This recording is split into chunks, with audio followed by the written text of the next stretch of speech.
Começando mais um Papo Reto com Lorena, no mês sugestivo, mês de agosto, agosto lilás, um mês de cuidado, que remete cuidado, carinho às mulheres. Eu não poderia deixar de chamar uma pessoa também que milita nessa causa, que é a doutora Paula. Doutora Paula, ela que é coordenadora da Casa da Mulher Alagoana do Tribunal de Justiça. Seja bem-vinda ao nosso canal, seja bem-vinda a esse momento especial, esse momento de carinho, de acolhimento com as mulheres. Muito obrigada. Para mim é um prazer estar passando mais informações, sobretudo nesse mês, né, que é o mês do Agosto Lilás, 18 anos da Lei Maria da Penha, e que a violência contra a mulher tem sido um grande problema para a nossa sociedade. Então, estou muito feliz de estar aqui. Obrigado. Por que é importante ter um mês dedicado a essa causa, doutora? Bom, na verdade, não era para ter um mês dedicado a isso, porque a violência contra a mulher, assim como todas as violências, deveria ser uma luta cotidiana, Sim. né? Contra a nossa sociedade, ser contra esse tipo de coisa, esse tipo de comportamento, né? Porque a violência, ela, sobretudo contra a criança e adolescente, contra mulheres, né? Contra a LGBTQIAPN+, contra essas populações minoritárias, que na verdade são a maioria, Sim. ela deveria ser uma luta constante. E a gente trabalhar muito essa questão de construir uma sociedade diferente. Eu acho que isso é também algo que as próximas gerações vão poder trazer aí de modificação para a gente. Mas o mês de agosto, especificamente, né, assim como o mês de março, é também um mês que se fala muito sobre a violência, e o de novembro, com os 21 dias de ativismo pelo fim da violência. O mês de agosto, ele demarca justamente o aniversário da Lei Maria da Penha, que completa ano agora no dia 7, né, de agosto. São 18 anos, né? Desde 2006 nós temos essa lei, e é uma lei que é muito conhecida, ela é muito divulgada, mas especificamente até hoje as pessoas não sabem exatamente para que ela serve, né? De que forma ela pode ser executada. Ainda tem muitos gargalos que a própria justiça tem construído, né, ou reconstruído isso ao longo dos anos. Então, hoje a gente tem mecanismos como o protocolo de gênero, né, que é pelo CNJ, e aí esse protocolo com perspectiva de gênero, ele faz, né, algumas interpretações e dá alguns desdobramentos que a lei não traz em si na letra da lei, mas no dia a dia, né, das audiências, enfim, de como vai ser essa escuta, né, da mulher para não ser revitimizada. E nas outras instituições, nas demais instituições públicas e privadas, isso também tem sido bastante debatido. Ou seja, em algumas instituições são criadas ouvidorias, comissões de combate ao assédio, né? Comissões de equidade de gênero, porque isso precisa ser discutido em todos os âmbitos. No âmbito privado, isso também tem sido uma discussão importante. Por exemplo, existem empresas que hoje contratam mais mulheres, né? Não para que as mulheres se sobreponham aos homens, mas para que se crie uma equidade de gênero também no ambiente de trabalho, que em alguns ambientes era sobretudo masculino, né? Como se o valor do trabalho do homem fosse superior ao trabalho da mulher. Então, muitas coisas têm mudado de 18 anos para cá, e ainda bem, né? Para que a gente possa avançar na nossa sociedade, não no sentido de que a mulher seja melhor ou maior que o homem, mas no sentido de criar uma sociedade realmente Igualdade, né? com igualdade nas medidas das desigualdades. Sim. Porque, por mais que as nossas capacidades, né, intelectuais sejam equiparadas, a gente sabe que a mulher engravida, né, menstrua, ainda há uma sobrecarga no cuidado com os filhos, no cuidado com a casa, nos cuidados domésticos, no trabalho doméstico que é invisibilizado. Então, para essas questões, é preciso também pensar na igualdade, nas medidas das desigualdades que nos é apresentada na nossa sociedade. Sim. Falando em estatística, doutora, assim, voltando para a parte da violência contra a mulher, como é que está esse número a nível Brasil? Vamos falar daqui de Alagoas, mas a nível Brasil também, para a gente ter uma noção. A nível Brasil é complicado, porque a gente vê que há todas as modalidades, né, de violência cresceram, segundo o próprio Fórum Brasileiro de Segurança Pública, nas últimas estatísticas que foram lançadas aí, nos últimos dados, todas as modalidades cresceram. Há um crescimento ainda maior na questão da violência psicológica, né? Há uma crescente também na questão do stalking, que era um crime que antes nem se conhecia, não se sabia nem o usava nome. esse nome. Agora as mulheres têm acesso, que é essa perseguição, que tem muito a ver com condomínio também, Sim. porque o perseguidor, ele adentra no condomínio, ele espera na porta do condomínio, Sim. ele se esconde na garagem, né? Sim. Então, tem muito a ver com o que a gente está falando aqui hoje. O da violência psicológica também, né? Porque além da perseguição vem essa outra questão que ataca a autoestima, né? Que faz com que a mulher acredite que está louca. Entre essas questões... Que não era visto como violência antigamente. Não existia esse tipo de violência, né, psicológica. Exatamente, invisibilizado. Então, quando a gente vê como as coisas estão se dando, como as coisas estão sendo transformadas, né, e mais visíveis, a gente vê que essas pirâmides elas vão crescendo. Não que a violência ela só acontece agora, porque também tem gente que vai dizer a violência está aumentando porque está falando mais do tema. Não, de jeito algum. Os índices estão aumentando porque as mulheres agora sabem que aquilo é violência, reconhecem aquilo como violência e elas sabem onde buscar ajuda, porque também, ao longo desses 18 anos, nós temos mais mecanismos de apoio, né? Delegacia 24 horas, defensoria com a parte específica para a mulher, promotoria com a parte específica para a mulher, nós temos núcleos, né, casas de apoio, centros de referência. O número aumentou, doutora, dessas queixas, porque é complicado. Eu falo que é complicado a mulher fazer uma denúncia, né? Quando é o seu marido, quando é, né, o sacerdote do lar, quando é o chefe da casa, quando é o pai, tem aquele vínculo, né, emocional. É difícil a mulher ir lá e denunciar o seu marido. Claro. Porque é mais fácil perdoar e achar que isso nunca vai acontecer. E Sim. muitas das vezes você ainda pedir perdão pela agressão que sofreu, né? Isso visando. Então, como é que estão os números? As mulheres têm aumentado o número de mulheres que vão Tem aumentado, assim, muito. Nos últimos dados, esse agora que saiu em 2024, diz que no ano passado, 540 mil medidas protetivas foram expedidas. Então, 540 mil medidas, né? Fora o processo, fora as outras questões que não viraram medida protetiva, porque às vezes acontece a violência, mas não há ameaça, né? Lembrando que a medida protetiva é justamente essa medida dentro do processo para que se afaste, né, o agressor daquela vítima, para que ele não continue a fazer as ameaças, para resguardar a vida da vítima. Então, tanto o afastamento físico, quanto cortar qualquer tipo de ligação, e-mails, às vezes a mensagem vai até através do Pix, né?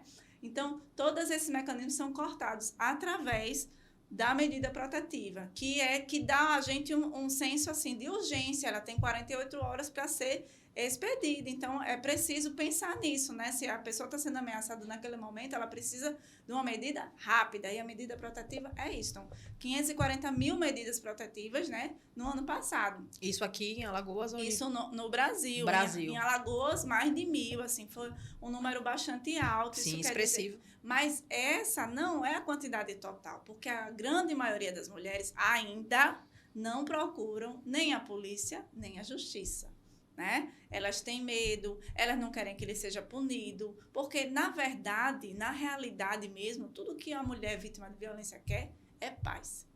E, às vezes, para ela conseguir paz, ela não vai abrir esse processo. Ela não vai denunciar esse homem, ela vai se calar, ela vai aceitar determinado acordo porque ela precisa prover seus filhos, seus dependentes. Então, ou, às vezes, também, ela projetou, né, esse cuidado para aquele provedor, ela escolheu aquele marido para cuidar, para zelar, né? Então, ela não acredita que tenha tido essa quebra. É difícil a mulher se ver como vítima, né? Sim. Porque a gente não foi criada para ser vítima, a gente foi criada para ser a pessoa forte, né? E o abusador tem um poder, né? Nossa, o abusador, ele tem um poder de persuasão que, inclusive, ele faz a vítima pedir perdão a vítima apanhou, a vítima sofreu e a vítima pede perdão. É a culpada. Me perdoe por ter feito isso.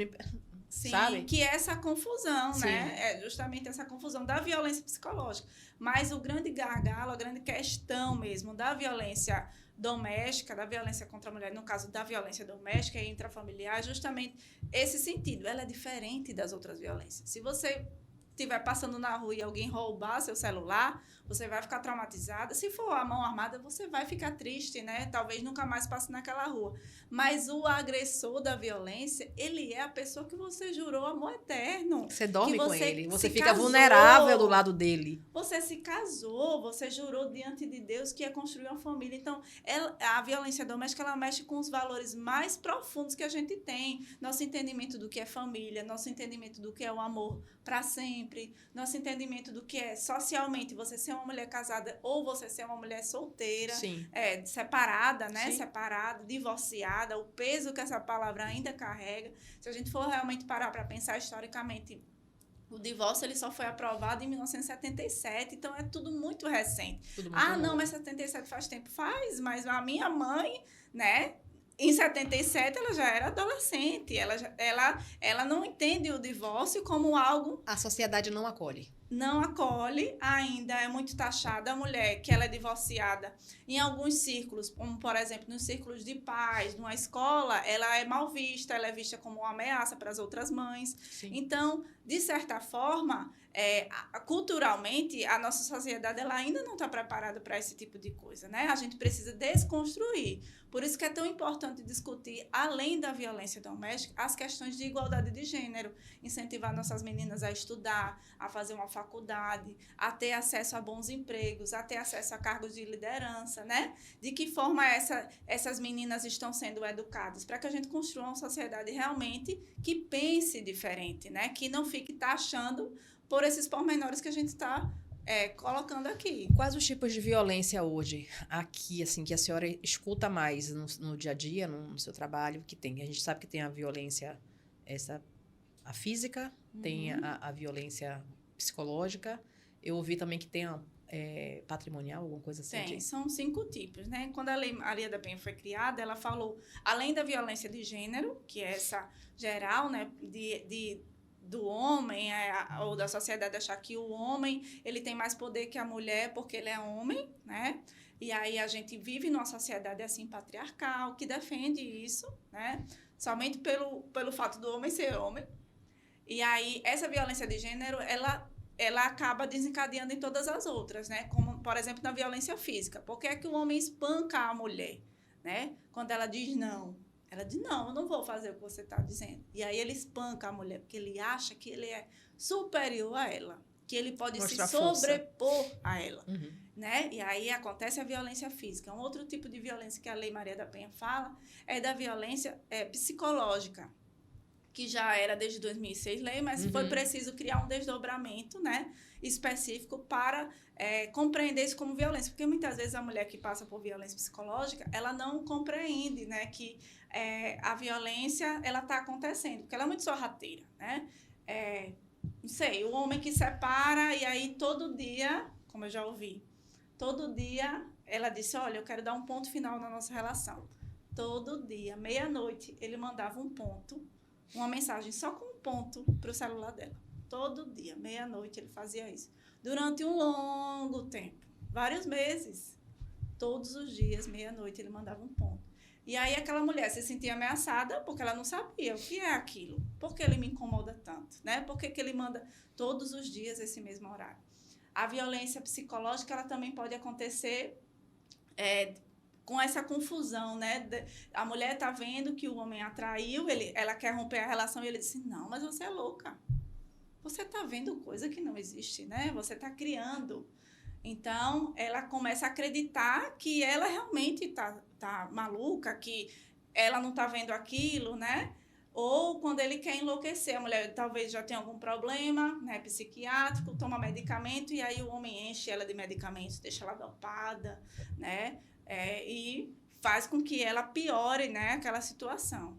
E tem também a questão da autoestima, né? Você tá com um companheiro que ele não respeita você, às vezes você é mais gordinha e ele chama você de te humilha na frente das pessoas. Na frente das pessoas, fica taxando, chama de Free Willy, de baleia.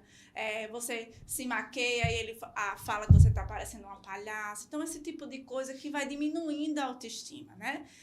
A violência moral, que ela pode acontecer através de calúnias ou difamações e injúrias, né? Aquele companheiro que mesmo sempre soube que você era negra, né? Mas que é racista com você, que quer ter você para lhe xingar, fazer com que você se sinta inferior porque você é negra, né? É aquele parceiro que faz com que você também, depois que acaba a relação, começa a expor a relação para outras pessoas, criando, né, uma situação de calúnia, expondo para as pessoas o que você fez na cama, o que você não fez, né? Criando situações desonrosas, dizendo que você o traiu, dizendo que você é uma golpista. Então, isso é a violência moral. A patrimonial, que é da simples quebra do celular, né? Não, ele estava nervoso, quebrou meu celular. E essa quebra do celular é também esse movimento, né? De dizer, não, você não tem nada, você não tem nem um celular. Quebrar os instrumentos de trabalho, né? Quando a mulher manicure, ele pega, né, a cestinha dela e joga fora.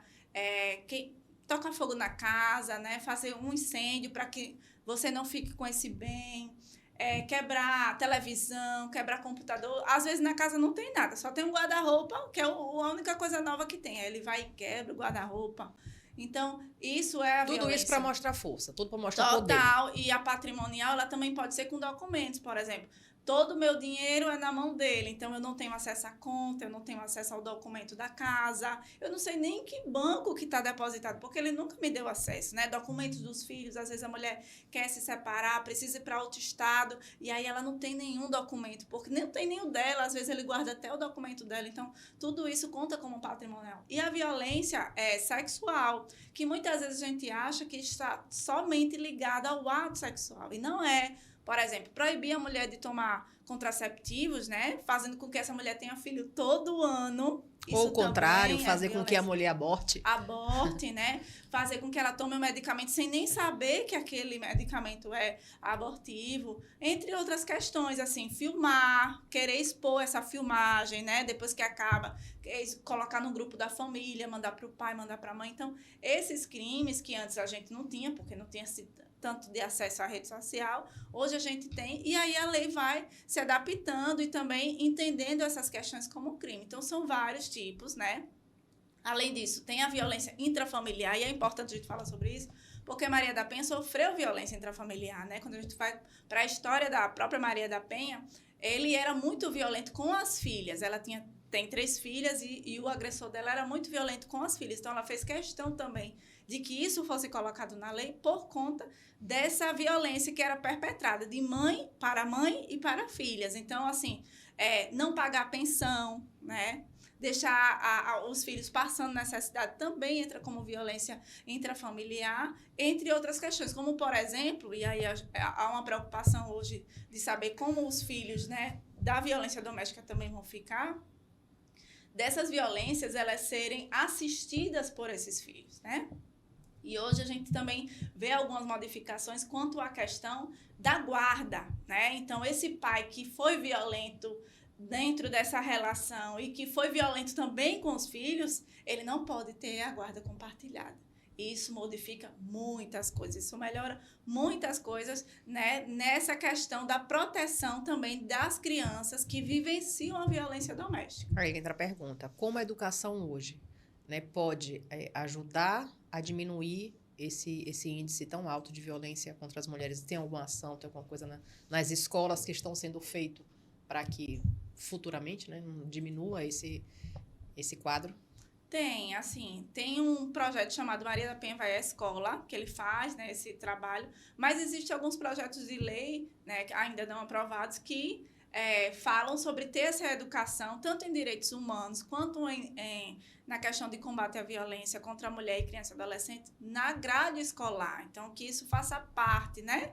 Mas eu sei que também tem muitas escolas que já trabalham essa temática. Por exemplo, em março, em agosto, as escolas vão também falar sobre esse tema. Mas não é uma coisa assim ainda formalizada, né? É algo que acontece porque as pessoas sentem a necessidade de discutir esses temas também no âmbito escolar. Entendi. Como é que as empresas podem ajudar nesse combate? Qual a forma que as... Porque, na verdade, não é só o mês de agosto, né? O mês de agosto é o mês que está chamando a atenção, é um alerta. Né? Mas como as empresas podem... Tem alguma forma que a senhora vê que poderia ajudar? Tem, inclusive a ONU tem dos Objetivos de Desenvolvimento Sustentável, o ODS 5, né, que fala sobre a igualdade de gênero. E quando a gente fala igualdade não, equidade de gênero. Tá. Quando a gente fala de equidade de gênero, a gente está falando também do âmbito privado. Então essas empresas, né, elas podem ter movimentos de incentivo às mulheres, e algumas já fazem, né, contratando mulheres que foram vítimas de violência, que estão aí retornando para o mercado de trabalho, e também se sensibilizando que quando aconteça a violência com algumas das funcionárias ou colaboradoras, que eles também compreendam, possam acolher, possam fazer os encaminhamentos necessários, porque muitas vezes as pessoas que sofrem a violência dentro do ambiente de trabalho não são acolhidas pelo empregador. Porque às vezes também não tem nem coragem de falar. Não tem coragem, às vezes essa mulher ela é muito queixosa, ela tem vários atestados, porque a saúde ela é mais procurada do que a própria delegacia Sim. ou justiça. Então, a mulher que é vítima de violência, ela vai muito para o setor saúde, muito mesmo, porque ela acha que o problema dela só resolve ali. E não é, né? Porque tem toda uma relação social por trás. E aí, às vezes, a empresa não tem a sensibilidade. Por isso que é importante realizar palestras, né? Colocar dentro dos informativos, ver também qual a rede de proteção que tem naquela determinada cidade, para que a mulher também tenha acesso. Se uma empresa, um condomínio, tenha interesse em fazer, tipo, levar um palestrante, uma pessoa para poder fazer uma palestra informativa mesmo. Tem acesso? Tem acesso. Tem muitas instituições que podem realizar isso. O MP, ele faz muito isso. Tem o próprio Ministério Público do Trabalho também realiza essas palestras. As próprias delegadas, né? Dentro da polícia, geralmente tem os núcleos também de proteção à mulher. Então, o mês de agosto é um mês que eles vão fazer essas palestras, inclusive dentro de empresas, né? E as próprias faculdades. Faculdades são parceiros importantes, porque sempre tem núcleos também de proteção à mulher. Tem algum caso... Vamos voltar aqui só para a gente recapitular os tipos de violência. A gente tem a violência física, psicológica, moral, patrimonial e sexual. Então, são 4? São 5. A gente perdeu em alguma. Não, física, tá, psicológica, moral... Racial, acho. Hã? Tem um que foi sobre racial, mas... Moral, tá. E patrimonial e sexual. São 5. Que não era, que hoje já está tudo dentro dessa Lei Maria da Penha. Ela foi se moldando para mas existem outras violências que não estão dentro da lei. Por exemplo, se eu estiver andando na rua e sofrer um estupro, essa situação específica, ela não entra na Lei Maria da Penha, porque a Lei Maria da Penha, ela é para a proteção da violência doméstica, contra a violência doméstica e intrafamiliar. Então, são as relações que estão ali dentro do meu âmbito de convívio no meu dia a dia. Então, meu marido, ex-marido, namorado, ex-namorado, cunhado e até vizinho, se for uma relação mais íntima.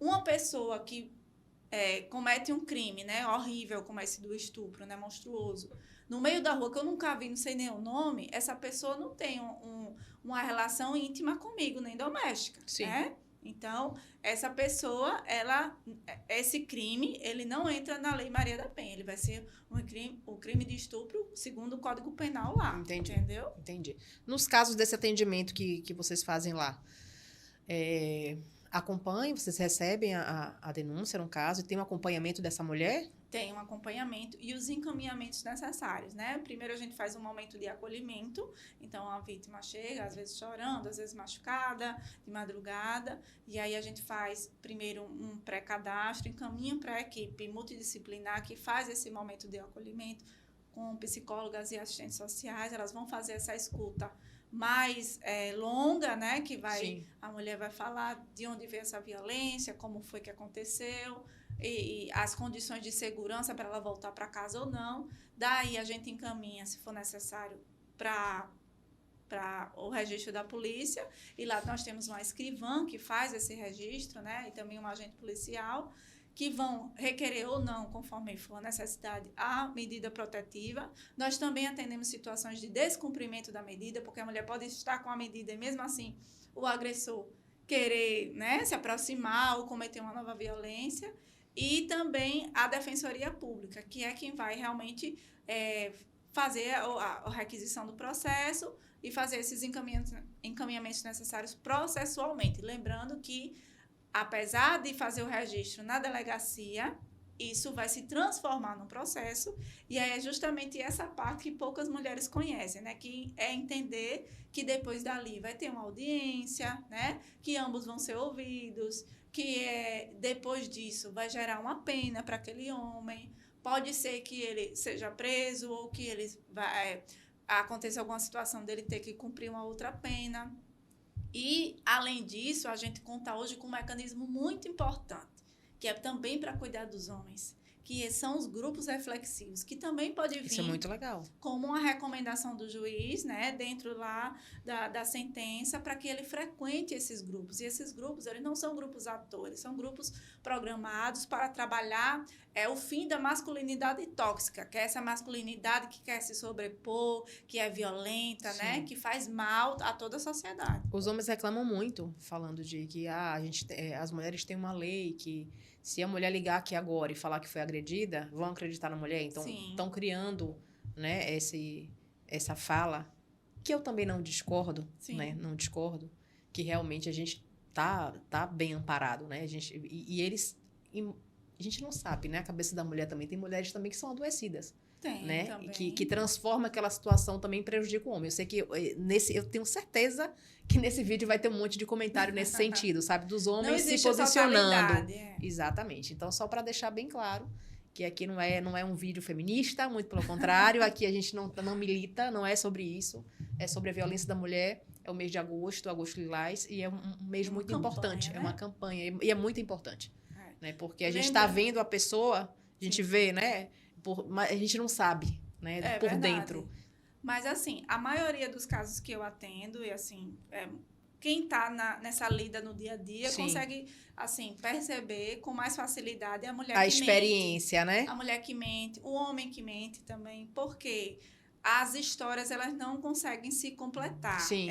Como ela é ouvida várias vezes, né? Ela não é ouvida uma vez, então ela é ouvida pela equipe, ela é ouvida pela delegacia, depois ela vai ter um momento com a defensora que ela vai ser ouvida novamente, ela vai ter depois... Se mentira você não sustenta, né? Você não consegue sustentar uma mentira. Sempre vai ter alguma coisa que não se encaixa ali.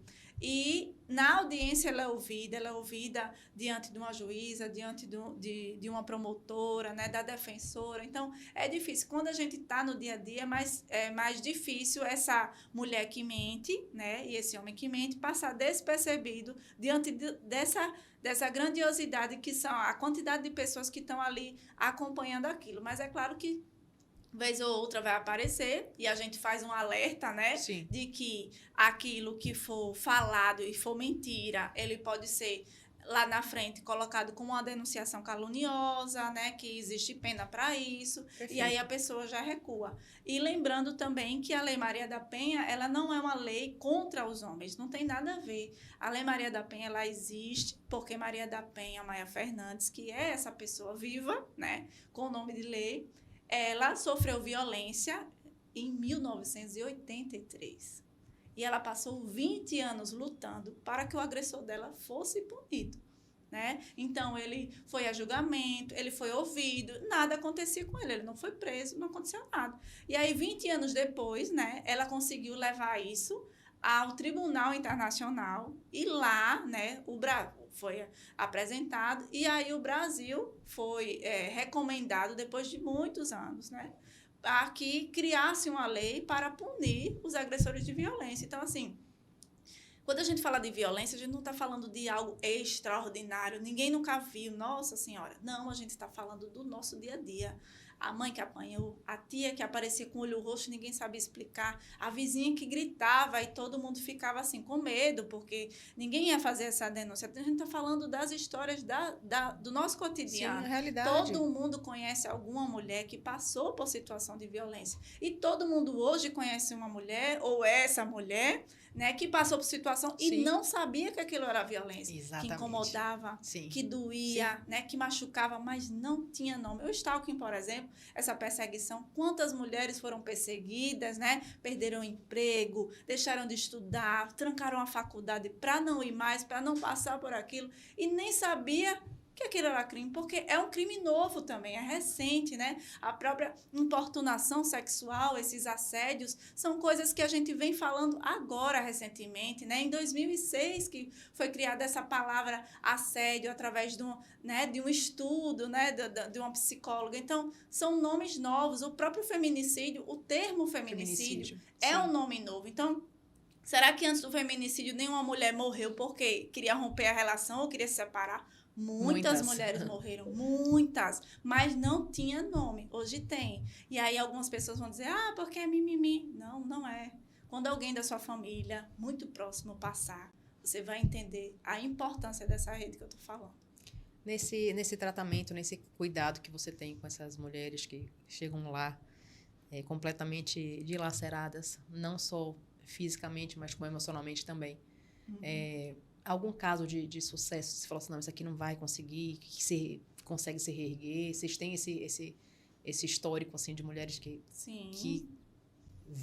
dá a volta por cima e conseguem seu lugar? Sim, mas não é fácil. E tem os gatilhos também, né? É uma coisa assim que, na verdade, quando eu comecei a atuar em 2016, né? E aí eu criei um escritório jurídico, especializado no atendimento à mulher, e depois uma ONG. Hoje eu tenho uma ONG, né, que é o Centro de Defesa dos Direitos da Mulher, o CDDM. A gente criou justamente para ser esse amparo. Naquela época não tinha Casa da Mulher, não tinha Delegacia 24 Horas, não tinha Patrulha Maria da Penha, né, que é outro mecanismo que as mulheres podem contar hoje. Não tinha nada na rede. Essa patrulha é a nível nacional? Tem as estaduais, né? Aqui a gente tem no estado, na Bahia tem outra, né, de grande referência. Acho que no Rio de Janeiro também tem. Alguns estados e cidades estão criando. Nos estados, através da Polícia Militar, e em algumas cidades, através da Guarda Municipal. É um mecanismo importante porque é quem vai fazer, por exemplo, esse translado da mulher, né, da situação de violência para uma delegacia ou para uma casa-abrigo. E é também importante porque quando ela tem a medida protetiva, ela volta ao lar, que muitas vezes esse agressor ainda está lá, para buscar os pertences dela, porque nem isso ela consegue se pegar. Muitas vezes lá, e a gente tem um abrigo, é importante a gente dizer, né, nós temos um abrigo, um alojamento 48 horas, essa mulher vai para lá sem nenhuma roupa, só com a roupa que ela está vestindo, ela e os filhos. Então, no abrigo, além da gente ter a equipe técnica e a alimentação, né, a gente também tem que ter roupas e condições de higiene, de limpeza, para que essas pessoas elas possam descansar, porque elas saem de uma jornada de violência, vão para uma outra jornada chamada de Via Crucis, que é passar pela delegacia, pelos instrumentos de justiça, até chegar lá. Então, é cansativo, é pesado, denunciar não é fácil. Muitas mulheres, quando chegam na delegacia, elas são revitimizadas, né? E para chegar até lá, a gente sabe que tem que ter coragem, muita força de vontade, porque é uma situação que realmente você vai romper com muitas situações. Muitas vezes você rompe com a sua família. Sim. Muitas vezes a família fica do lado do agressor e diz, você não tem que se separar. Você é errada. Você casou, você tem que viver. Você, né, foi errada nisso aqui. Exatamente. Hoje a igreja mudou muito. Tem muitos pastores que falam sobre a questão da violência, muitos padres que falam, mas quantos pastores e padres diziam, minha filha, você tem que se ajoelhar e orar mais. Você não pode se separar. Exatamente. Você tem que orar mais. Ele está assim porque você não está orando. Exatamente. E as mulheres oravam e as mulheres morriam. Mas hoje, graças, né, a essas divulgações, a podcasts como esse, a gente consegue construir uma sociedade que pense diferente. O pastor, ele já ajuda a denunciar. Exatamente. Ele leva a palestra para dentro da igreja. Isso. Então, isso muda a nossa concepção, a gente se sente mais segura, a gente se sente amparada. E você está me falando tantas coisas aqui que tem, eu fico pensando nas mulheres que às vezes não sabem que não estão só, né? Porque é complicado. É uma situação que não é fácil. Você denunciar não é fácil. Você fica com vergonha. Quando você está num nível social um pouco elevado, é pior ainda. É pior. Eu não sei como é o índice de mulheres lá que denunciam, mas eu penso que seja mais São a as classe... mais pobres. Porque é difícil você se colocar nessa posição que todo mundo te conhece. Hoje tem as redes sociais, hoje tem, né, é uma pessoa conhecida. Então, é muito complicado. Então, essas mulheres eu acho que sofrem muito mais. Com certeza. Inclusive, tem dados, né, do Fórum Brasileiro de Segurança Pública e lá diz, as mulheres que mais sofrem violência são as mais pobres, são as negras. 63% das mulheres vítimas de violência são declaradas, autodeclaradas negras, né? E dessas mulheres, as que mais sofrem são as mais jovens, né? Geralmente nessa idade mais fértil, entre 18 e 44 anos. 71% da quantidade de mulheres vítimas tem de 18 a 44 anos. Então, existe um perfil de vítima, né? Que são as que conseguem denunciar. Geralmente a mais pobre, ela não tem tantos acessos, então ela vai logo na delegacia, que é o que chega para ela. A polícia é mais fácil ou o sistema de saúde é mais fácil. As que têm mais condições, elas vão por outros meios. Então, ela vai procurar um psicólogo do plano de saúde, ela vai separar, vai contratar uma advogada particular e fazer o divórcio, né? Muitas vezes ela não vai chegar dentro dessa seara da violência doméstica, porque ela vai fazer um acordo que vai ser melhor para ela e para os filhos e vai simplesmente se afastar. Mas as marcas, as cicatrizes ficam. Mas aí a que tem mais condições, ela vai ter outros mecanismos. Sim. Tem Ela dois vai sarar a apartamentos. ferida dela, mas a cicatriz vai ficar. Tem dois apartamentos. Um fica com o outro, fica com o outro. Exatamente. A mais pobre, não. Ela não tem nada. Ela vive de aluguel. Nada. Ela vive do Bolsa Família. Então, ela precisa sair daquilo, senão ela vai morrer. A única coisa que ela tem é a vida dela. Então, é outra dinâmica. O que a senhora falaria para aquela mulher que sabe que não vai denunciar, ela não tem coragem de denunciar, mas que ela precisa tomar um rumo na vida dela? Assim? Eu diria assim, se ame primeiro, né? A gente é muito acostumada, a gente aprende desde menina que a gente tem que amar primeiro o outro do que a gente. E a gente faz isso. E a gente ama mais do que devia. E a gente ama por dois. E a gente não pode amar por dois. A gente só pode amar por nós. Exatamente. O outro também tem que nos amar. Isso, e a gente merece. A gente é merecedora do que tem de melhor. Deus nos fez para que a gente seja feliz. Se eu estou numa relação, mesmo tendo jurado diante de Deus que não está sendo boa para mim, que eu estou adoecendo, que eu estou mal, que eu não consigo me levantar, eu não mereço isso para mim. Nem para mim, nem para os meus filhos. Porque a violência, quando bate na gente, bate nos nossos filhos. Os nossos filhos veem a gente triste todo dia, veem a gente chorando, veem a gente adoecendo, né? Porque às uma vezes, violência da família dos filhos. Eles total. sofrem junto com a gente, né? A gente nasceu para ser feliz. E às vezes a gente é mais feliz sozinha do que com Sim. a outra pessoa. Então, Sim. se ame primeiro, né? Quando a gente fala de violência, a gente está falando também de vida. Então, Deus quer que a gente viva, né? E a gente viva bem. Então, quando eu continuo com meu parceiro que me agride, que piora a violência, né? Que cada vez vai aumentando mais a situação de violência, eu estou me colocando Porque é uma crescente. É uma crescente. Não para, porque o homem que ele é violento... Começa no empurrão, depois vai num tapa. Exato. Depois, né? E você, quando vê, eu permiti isso. E a gente fica acreditando na melhora e às Sim. vezes esse homem não vai melhorar, não vai, porque é dele, o pai dele já batia, ele repete a violência. E aí ele está adoecido, eu estou me adoecendo por causa dele e meus filhos estão adoecendo porque estão dentro dessa coisa doentia. Então, quando eu preservo a minha vida, eu estou também lutando pelos meus filhos, por mim e pelos meus filhos. Então, quando eu não aceito a violência, eu estou dando um recado para os meus filhos. A vida não é para ser com violência. Quando eu continuo na situação de violência, abaixo minha cabeça e continuo sofrendo, eu estou dando um recado para os meus filhos que a vida é assim, aceite a violência. Então, eu preciso pensar no que eu estou plantando, né? É uma vida digna, uma vida feliz ou uma vida embaixo da violência. Então, assim, muitas mulheres que não denunciaram, e eu sei disso porque estudo as vítimas de feminicídio, convivo com essas famílias que ficaram, com esses filhos que ficaram, com essas irmãs que ficaram, que são as pessoas que lutam, né, depois pelo processo. E elas me dizem assim, eu falei tanto para ela sair, e ela ficou lutando por ele, né? E uma luta que é só, né? É uma batalha que você luta sozinho, você não tem resultado. Porque E você as já tá... pessoas ficam. Isso, exatamente. E as pessoas ficam, reconstroem a vida, né? Se casam novamente. E seus filhos ficam aí, sem você, sem a pessoa mais importante. Quem lhe ama de verdade vai falar as palavras certas para você. Saia dessa. Isso aí. Eu acho, eu acrescento nas palavras da senhora, que foram sábias, que é a validação da mulher, né? Quando a mulher é validada, isso vem muito da raiz dela, da orfandade também, né? Tem muitos homens que são agressivos, mas eles viveram nesse mundo, eles cresceram nesse mundo, eles não aprenderam a ser diferente. Então, ele via o pai batendo na mãe, ele via os irmãos batendo na mãe, então ele acha que isso aí é normal, né? Então, ele vai fazer também e não tem vontade de mudar, porque ele acha que ali é o certo. Não estou passando pano, não, mas é porque é uma realidade também. Ele cresceu vendo aquilo, né? Só que cabe a gente Por falar, isso que tem eu não que ter mereço grupos. isso. Exatamente. A validação da mulher, hoje que eu faço com meus filhos e faço com o meu filho de 9 anos quase diariamente, é: quem é você? E ele me responde: eu sou Gerson, sou filho do Senhor, sou filho de Lorena, eu sou inteligente, eu sou forte, sou...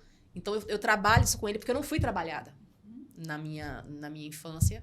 E eu não sabia que eu era mulher. Eu achava que eu poderia amar por dois, né? Que eu iria lutar até o final pelo casamento e pela família sozinha, porque eu conseguia, né? Eu sou uma mulher também que vivenciei algumas coisas de violência.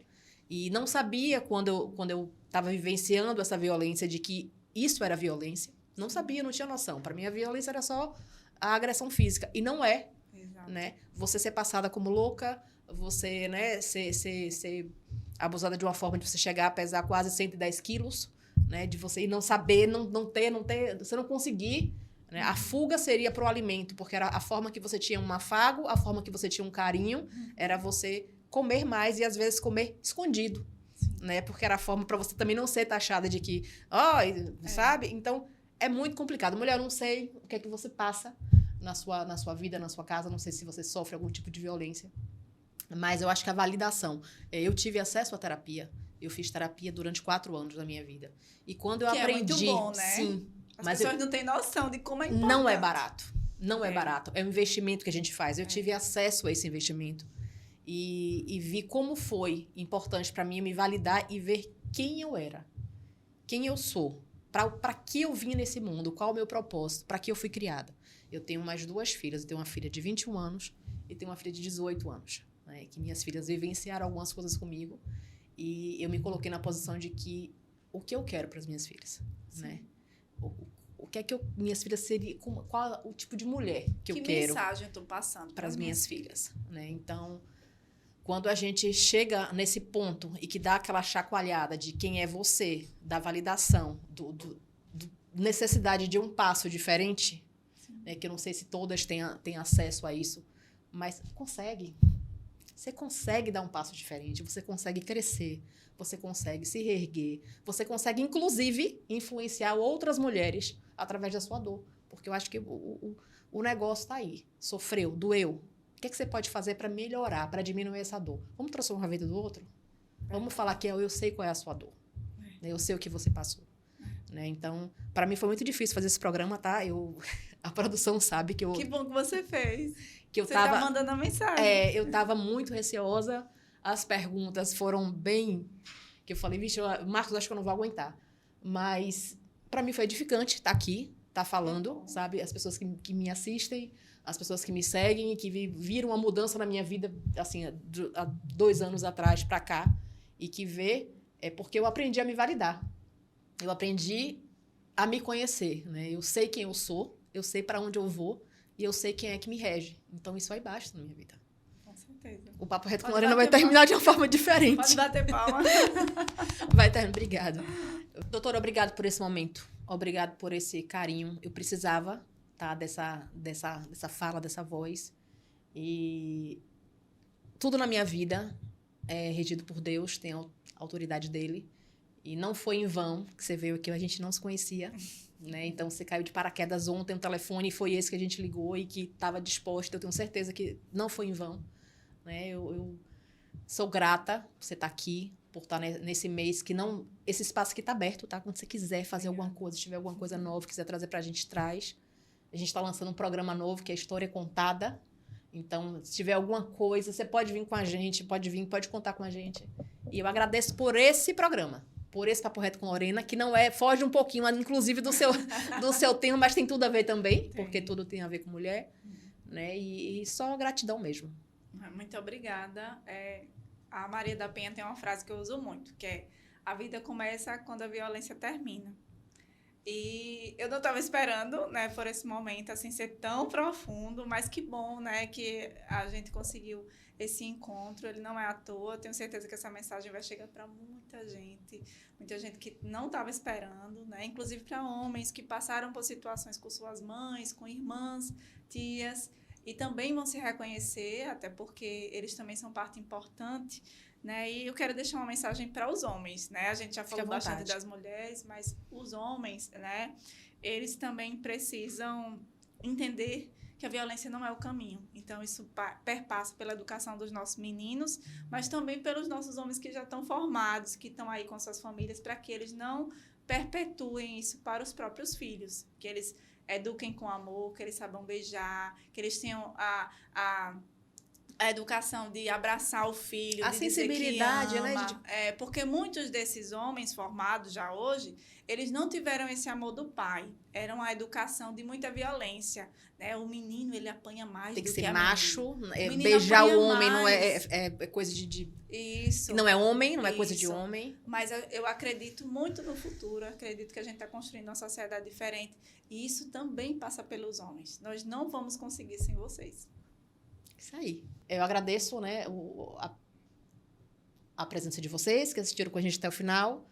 Esse programa tem um oferecimento da Live Portaria Remota, a Arsenal Elevadores e a Cicobi Leste. Toda segunda-feira, às 12 horas, almoço com Lorena. Não é mais Papo Reto com Lorena. Toda segunda-feira, 12 horas, a gente tem um vídeo novo no canal. Se inscreve no canal, segue a gente e aguarde a próxima segunda-feira.